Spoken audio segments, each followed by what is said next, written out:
வெண்ணிலமலை இவ்வளவு வஞ்சம் வச்சிருக்காளே, நாளைக்கு இவ என்ன ஒண்ணும் பண்ண மாட்டான்னு என்ன நிச்சயம்? இல்ல மாமா. ஏய், நாளைக்கு நான் வீட்டுக்கு வரும்போது ஒருத்தரும் வீட்டுல இருக்க கூடாது.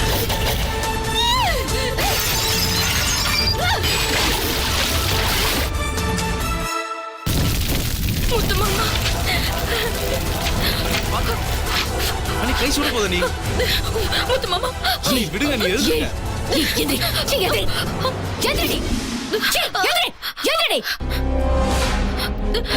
என்னடி என்ன என்னடி என்ன பண்ணிட்டு இருக்க நீ? எனக்கு ஒண்ணுமே புரியல. 24 மணி நேரமும் நடிச்சு நடிச்சு எல்லாரையும் ஏமாத்தியா நீ? நானே வீட்டை விட்டு மாமா என்ன போக சொல்லிட்டாரேங்கிற கவலையில பத்தி எரிஞ்சுக்கிட்டு இருக்க, அவமானத்துல கலங்கிட்டு இருக்க, எரிமலை வெடிச்சுக்கிட்டு இருக்கிற மாதிரி வெடிச்சுக்கிட்டு இருக்கிற ஏன் முன்னாடி வந்து என்ன பத்தி எந்த கவலையும் படாம முத்தரச மாமா படம் எரியுதுன்னு போய் அழைக்கிறியா? ஜெயிச்சிட்டல நீ, என்ன ஜெயிச்சிட்டல்லடி. நான் தான் தோத்துட்டேன், நான் தோத்துட்டேன். ஆமா, நீ யாரு? நீ யாரு? உனக்கு என்னடி தகுதி இருக்கு? படிப்புலையும் அழகுலையும் வசதியிலையும் என் முன்னாடி நிக்கிறது கூட தகுதி இல்லாத நீ என்ன ஜெயிச்சிட்டல? ஒண்ணும் இல்லாம என்ன ஆக்கிட்டல?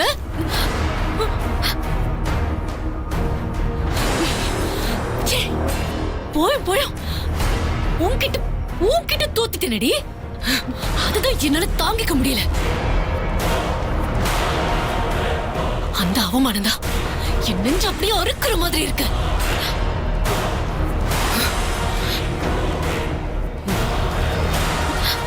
உன் மாமா போட்டோ எரியறத பாக்குறதுக்கு கஷ்டமா இருக்குல்ல? உன்னால அதை பார்க்க முடியல. ஏய், இதை விட மோசமா நான் துடிச்சுக்கிட்டு இருக்கேன். என் மனசு துடிக்குது. இந்த அசிங்கம் தாங்க முடியாம நான் துடிச்சுக்கிட்டு இருக்கேன். துடிச்சுக்கிட்டு இருக்கேன்.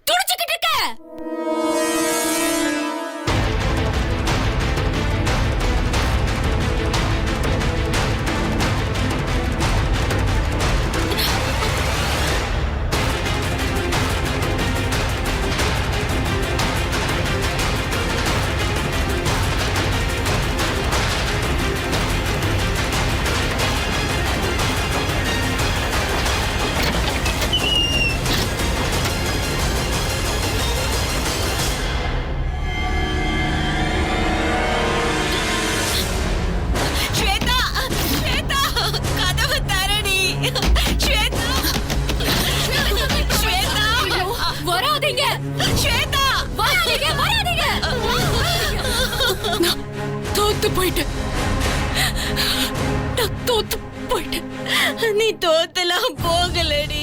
நான் எவ்வளவு நாள சொல்லிட்டு இருக்கேன் உனக்கு இது வேணாம் வேணான்னு. உன் தகுதிக்கு கொஞ்சமும் பொருந்தி வராதுடி. வா போயிடலாம் ஸ்வேதா. ஸ்வேதா வேண்டாம் ஸ்வேதா, சொன்ன கேளு. தோத்துட்டேன், தோத்துட்டேன். தோத்தவ கூட நீங்க இருக்க வேண்டாம். அது உங்களுக்கு அசிங்கம். எல்லாரும் என்னை விட்டு வேலைக்கு போயிடுங்க. என்ன பார்க்க எனக்கு பிடிக்கும். போங்க. அப்படியெல்லாம் இல்ல ஸ்வேதா, அமைதியா இரு ஸ்வேதா.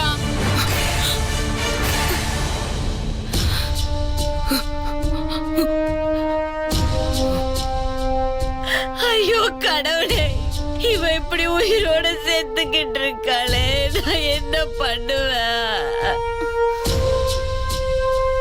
மா நீங்க போங்கம்மா, நாங்க பாத்துக்கிறோம். அழாதீங்க ஸ்வேதா, ஸ்வேதா வெளியே வாடி. நீங்க போங்க, நாங்க பாத்துக்கிறோம். போங்க, அழாதீங்கம்மா.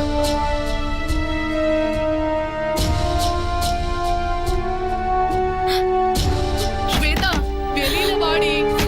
அம்மா பாவண்டி அழறாங்கடி.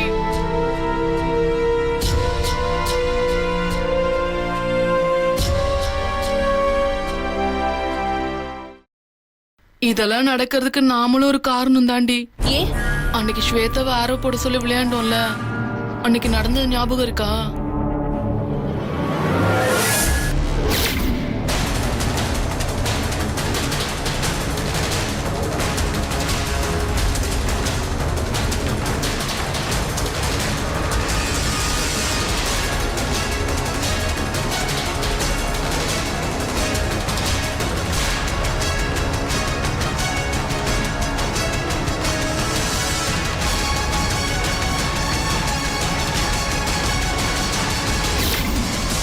அதுல நமக்கும் ஒரு பங்கு இருக்கு. அன்னைக்கு நாமெல்லாம் அவளை ஏமாத்தணும். விதி என்னமோ ஸ்வேதாவை இந்த விஷயத்துல தோத்துருவான்னு தான் காமிச்சிருக்கு. ஆனா நம்மளோட சுயநலத்துக்காக இப்படி எல்லாம் பண்ணிட்டோமேடி. இப்ப நம்ம அவகிட்ட போய் சொல்லவும் முடியாது. இத்தனை நாள் அவ கூட இருந்துட்டோம். இனிமேல் என்னடி பண்றது? ஸ்வேதா இங்க இருந்து போயிட்டா நம்மளாலே இங்க இருக்க முடியாது. இங்க பாருங்க, உங்க 2 பேர் நிலைமையும் எனக்கு புரியுது. உங்களுக்கு பிரச்சனை இருக்கு, காசுக்கு கஷ்டம் இருக்கு. ஆனா ஸ்வேதாக்கு இது வாழ்க்கை. அவ இப்படி பாதியிலேயே விட்டுட்டு போகலாம் மாட்டா. அவளோட போராட்ட குணமும் வெறியும் எனக்கு தெரியும். விட்டு கொடுக்காத மனப்பான்மை அவகிட்ட இருக்கு. அவ போக மாட்டா.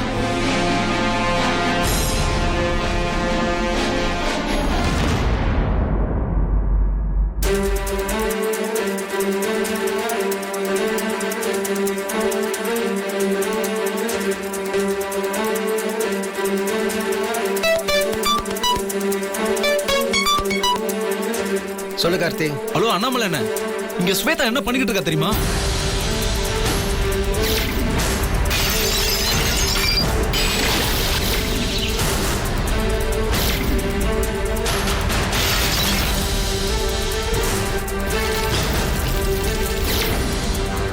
பொண்ணா இல்ல மதம் முடிச்ச யானையா? எந்த ஆட்டம் போட்டிருக்கா? சரியான ராட்சசியா இருப்ப போல இருக்கு. என்ன பண்றது எவ்வளோ? சரி, நான் முத்தரசுங்கிட்ட சொல்றேன். அவன் என்ன சொல்றான்னு பார்ப்போம். சரிண்ணே. அப்புறம் கார்த்தி, ஆ அவ பொட்டி படுக்கையெல்லாம் கட்டிட்டு கிளம்புறாளான்னு பாரு. அப்படி அவ கிளம்பிட்டான்னா உடனே எனக்கு கால் பண்ணி சொல்லு. நாம ஒன்று பண்ணலாம். என்ன பண்றது? பட்டாசுக்கு ஆர்டர் பண்ணலாம் கார்த்தி. நாளைக்கு தாண்டா நமக்கு தீபாவளியே.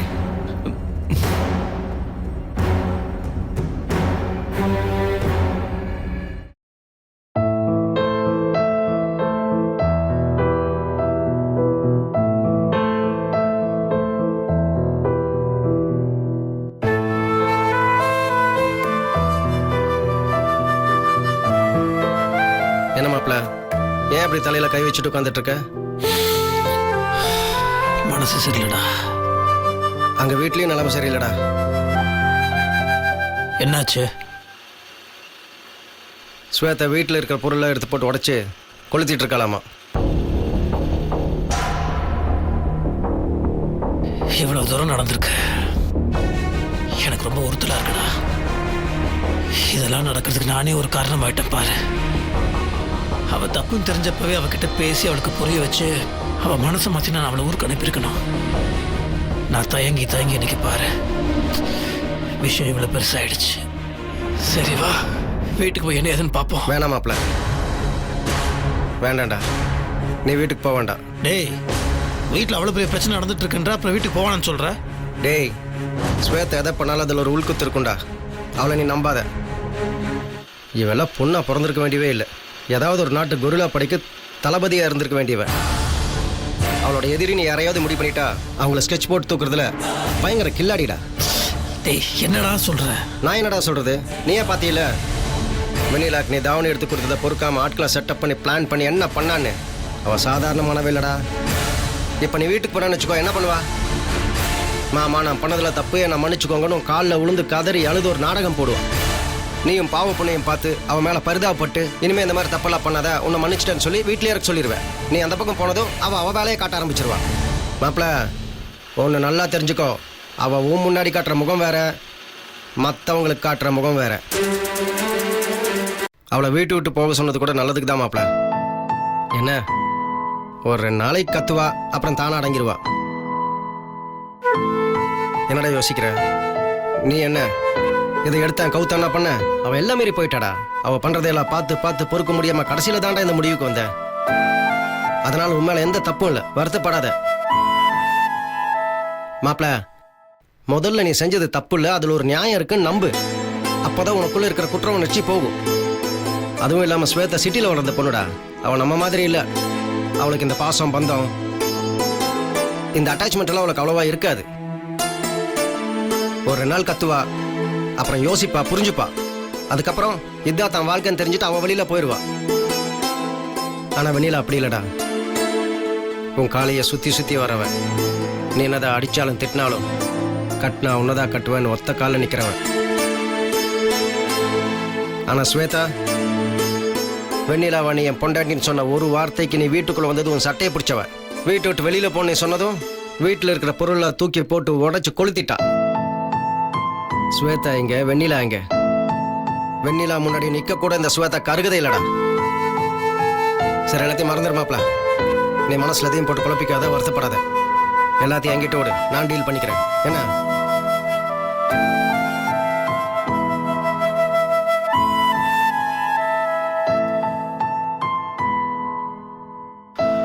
சரி, ஆனா ஜனனி, ருத்ரா, வெண்ணிலா எல்லாத்தையும் வீட்டில் ஜாக்கிரதையா இருக்க சொல்லு. ஸ்வேதா கோவத்தில் அவங்கள தான் பண்ணிட்டு போறா. அது மட்டும் இல்லை, வீட்டில் வேலை செய்கிறவங்க கிட்ட சொல்லி ஸ்வேதாக்கு என்ன வேணும் எது வேணும்னு பார்த்துக்க சொல்ல. சரி மாப்பிள்ள, நான் பார்த்துக்கிறேன். ஆனால் ஒன்று, கண்டதை மனசில் போட்டு குழப்பிட்டு இருக்காத.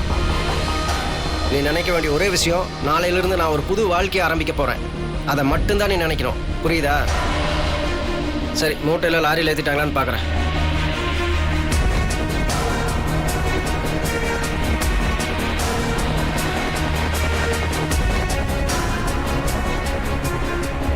ஸ்வேதா பயங்கரமான ஆள்.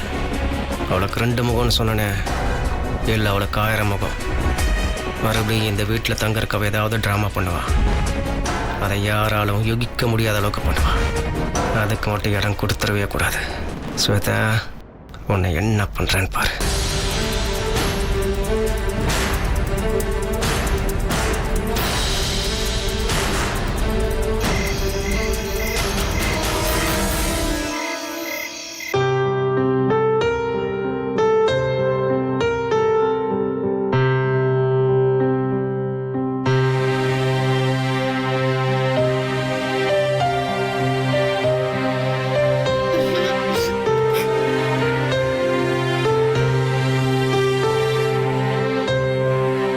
சித்தி, நாங்க 2 பேருமே இப்போ ஸ்வேதா ஆண்டி மாதிரி நடிச்சு காமிக்க போறோம்.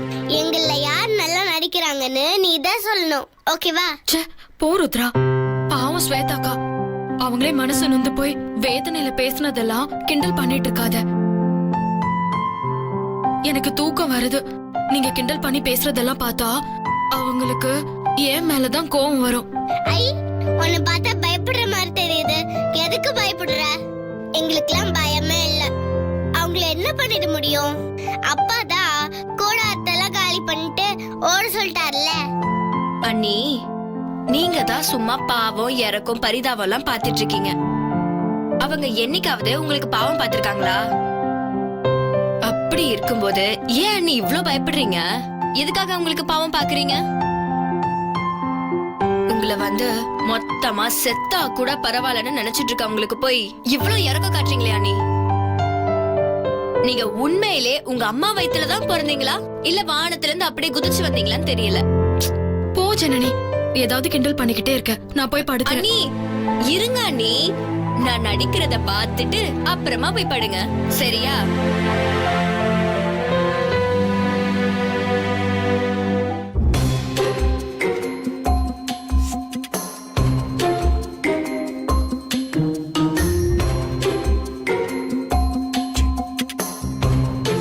ஏண்டி வெண்ணிலா, நான் இங்க பத்தி எரிஞ்சிட்டு இருக்கேன்.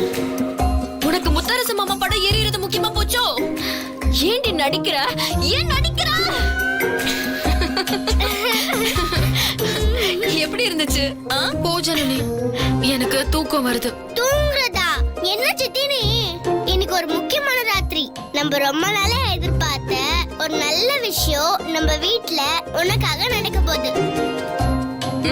அப்படி இருக்கும்போது சும்மா சும்மா தூங்குறேன்னு புலம்பிட்டு இருக்க. இன்னைக்கு ராத்திரி பூரா முழிச்சிருந்து விடிய விடிய கொண்டாட போறோம். இது நியூ இயரை விட, உங்க பர்த்டேவை விட, ஏன் இனி வரப்போற உங்க கல்யாண நாளை விட ரொம்ப ரொம்ப முக்கியமான சந்தோஷமான நாள். அதுக்காக தான் டீ எல்லாம் போட்டு வச்சிருக்கோம். குடிச்சிட்டு முழிச்சுக்கிட்டே இருந்து கொஞ்ச நேரம் தாயம், கொஞ்ச நேரம் பல்லாங்குழின்னு எல்லாமே விளையாடணும். எல்லாமே ரெடியா இருக்கு, புரியுதா? ஆமா சித்தி, ஸ்வேதா ஆண்டி இந்த வீட்டை விட்டு போனாதான் எனக்கு தூக்கமே வரும். அப்புறம் தான் என் மனசு நிம்மதியா இருக்கும். இங்க பாரு ருத்ரா, இப்படி எல்லாம் பேசக்கூடாது. வேற எப்படி சொல்றது? மணி வேற 11 தான் ஆகுது. எனக்கு ஒரே ஒரு சந்தேகம் அண்ணி, இந்த ராத்திரி மட்டும் ஏன் இவ்ளோ நீளமா இருக்கு? சீக்கிரமா விடவே மாட்டேங்குது. அப்படியே எப்படா காலையில ஆகும்? அவங்க பொட்டியை கட்டிட்டு எப்போ வீட்டை விட்டு கிளம்புவாங்க? அந்த கண்குலா காட்சியை எப்போதான் பார்க்க போறோம்னு இருக்கு. சரி வாங்க பல்லாங்குழி விளையாடலாம். இல்ல, நான் போய் படுத்துக்கிறேன். சரி அண்ணி, நீங்க வேணா போய் தூங்குங்க. காலையில 4 மணிக்கெல்லாம் எழுப்பி விட்டுருவோம். ஓகே? அப்படியே தலையில தண்ணி ஊத்தி குளிக்கிறீங்க. வேணும்னா கொஞ்சம் எண்ணெய் கூட வச்சு குளிச்சிடுங்க. யாராவது தவறிட்டா வீட்ல இருக்கவங்க எண்ணெய் வச்சு தீட்ட கழிச்சிருவாங்க. அந்த மாதிரி இந்த வீட்டை புடிச்ச தீட்டு இந்த ஸ்வேதா தான். அதனால நீங்க குளிச்சு முழுகி அவளை தலை முழுகிட்டு அதுக்கப்புறமா வாங்க. எல்லாரும் சேர்ந்து நல்லது நடந்திருக்குன்னு நினைச்சு சாமி பேர்ல இருந்து எல்லாரு பேருக்கும் அர்ச்சனை பண்ணிட்டு வீட்டுக்கு வந்துடலாம். இங்க பாரு ஜனனி, நீங்க இந்த மாதிரி அவங்கள பேசுறது ரொம்ப தப்பு. ஒவ்வொரு வார்த்தைக்கும் எப்பவுமே பலன் இருக்கும்னு எங்க அம்மா அடிக்கடி சொல்வாங்க. நீ இப்ப இப்படி பேசுறது திரும்ப நம்மளையே அடிக்கும். நம்ம யாருக்கும் கெடுதல் நினைக்க வேணாம் ஜனனி. அட போங்க அண்ணி, நீங்க இப்படிதான் சொல்லுவீங்க. ஆனா நீங்க கெடணும்னு நினைக்கிறவங்க எல்லாருமே நல்லாதானே இருக்காங்க. இவ்ளோ நாள் கழிச்சு இன்னைக்குதான் உங்களுக்கு ஒரு கெட்டது நடந்திருக்கு. அதுக்கு நீங்க என்னடானா இவ்ளோ தூரம் வருத்தப்படுறீங்க?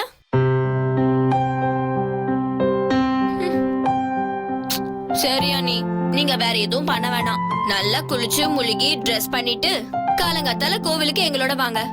ஆமா சித்தி, வா கோவிலுக்கு போலாம்.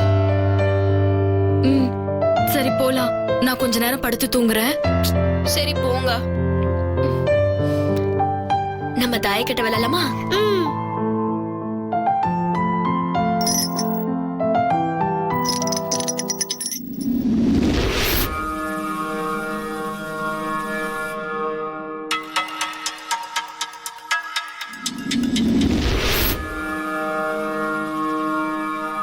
அவ்வளவுதானா?